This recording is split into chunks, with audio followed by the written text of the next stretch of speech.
For today's video mga kaparsa, panipanibago tayong tutorial kaparsa. Ito, sabi ng customer ay wala nag-on. Okay, Panasonic 25 inches. Ito kaparsa ay auto bolt na siya. Okay yan, wala talagang power kaparsa. So tanggalin natin kaparsa ang kanyang mga bolt muna. Ito, yan, dito pa. Yan, marami siyang alikabok mga kaparsa. Okay, dito naman sa kabila, dito sa baba, okay, dito, ayan. Okay kaparsa, tanggalin natin yan, i-check natin ang kanyang problem. Okay, linisan muna natin pala kaparsa ang dumi-dumi, oh. O yan, so yan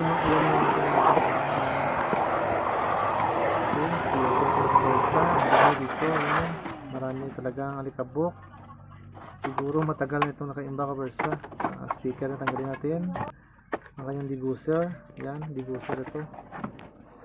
Siyempre dito kaparsa, i-check natin ang power supply niya sa section. Kaya dito ang walang power. Ito kaparsa ang power section niya, power supply section. Times 1 muna tayo kaparsa. Check muna natin ang fuse niya. Okay naman ang fuse niya. Dito sa kabilang fuse, okay rin. Dito naman sa kuwan niya, fuse dito, resistor fuse. Check natin. Wala kaparsa ang reading kaparsa, oh. Yan. So tanggalin natin kaparsa. Yan.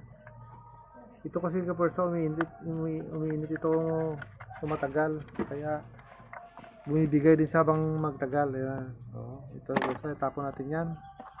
So hanap tayo dito kaparsa, meron tayo dito mga replacement kaparsa. Yan. I-tester muna natin kaparsa kung good ba, dapat mag-reading ito. Yan, kung nag-reading siya kaparsa, dito natin siya i-replace kaparsa. Okay, tanggalin muna natin ang kanyang soldering lead. I-pump muna natin kaparsa para mapasok ang resistor kaparsa. Ayan, dito pa sa kabila kaparsa. Ano, shoot naman siya. So ilagay natin kaparsa para ma-check na natin kung tama ba ating ginagawa. Okay, i-check natin, hinangin natin yung kaparsa dito sa taas niya.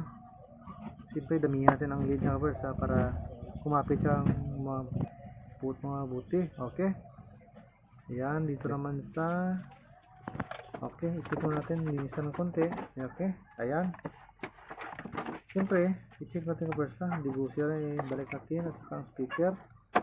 Ayan na kaparsa, gumana kaya ating magic. Okay, check natin kaparsa. Okay, check natin dito. Yan, at saka simple saksak. Yan, power on natin. Ayun kaparsa, o umilaw kaparsa.